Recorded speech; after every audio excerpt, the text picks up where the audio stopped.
from a captain standpoint, decisive. What are your main speaking to you, what are your main memories about Mr. Captain Pike in terms of him being a steward captain?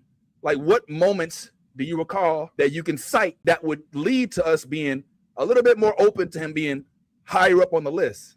Specific moments, I don't know necessarily, but I could say this about what I've noticed and what I've seen in with Pike in Strange New Worlds. He regards his crew above all things. This dude will risk everything for one to save one person. Now, sometimes that, like in terms of being a captain, you gotta go with the greater good. But I do like the fact that he's not willing to just give up on any of his crew.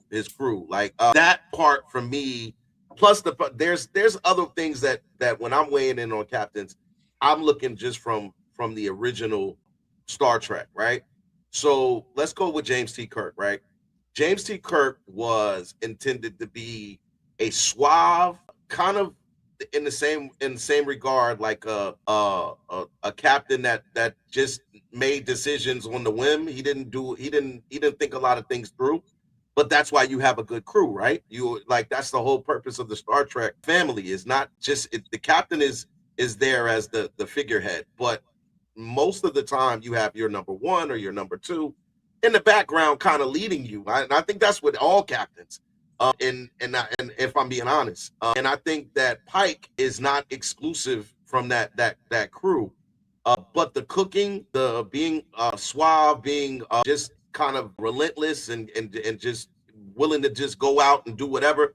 That's what kind of makes the show great, is when you got captains that are willing to go out and go places and experience things, because that's the whole premise, right?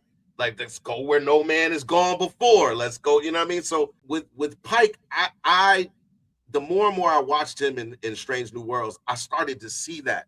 I was like, he's a little bit of everything. He's suave. Like you said, Sharice, he's nice. Like, he's like extra nice. Like, he's like the guy that you'll bring over to the cookout and everybody be like, yo, that guy, I like him. Like, yo, he's such a nice guy. He is that guy. But also, this dude is that dude that if you in a position where you on a ship and you out here in the middle of nowhere and he's not gonna stop until they figure out, like look, hey Captain, we got 3% shields. All right, go around one more time, give him one more time, and if not, we get the hell out of here.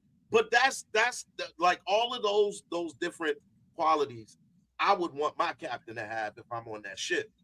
And when I see the crew that is around him that is developed on A Strange New World, which I love that crew, that the Doctor and Uhura and everybody that they are like kind of trying to bring up, even down to the Kirk dude. I like the Captain Kirk. He had to grow on us. He did. He did have to grow on us. But I love Scotty right away. Like instantly.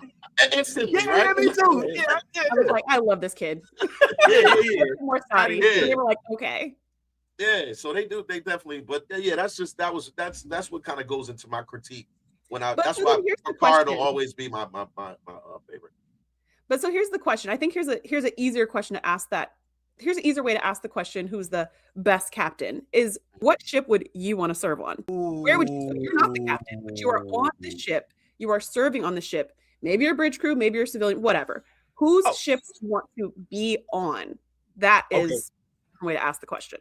Well, let me answer the question like Sharice. Well, it depends on what situation we're in. Are we fighting the Dominion, or are we just fighting through the Alpha Quadrant? Is it the Borg, or are we talking about Red Angel? Are we talking Cardassians? Are we talking the Breen? So for me, it's no question. It's easy. It's Discovery. Discovery has a warp drive that's interconnected with the mycelium network. I could go anywhere in the blink of an eye. There's no warp 9. It's warp. Where we at? That's where I'm at now. You know what I'm saying? That's what I love. I love that whole mycelium network. I don't like the fact that it originally had to be conducted through somebody. Like, that's a little weird. But I love the fact that they don't need, as long as they're in this quadrant, they could just boop, boop. It's literally like having a transporter for your entire ship.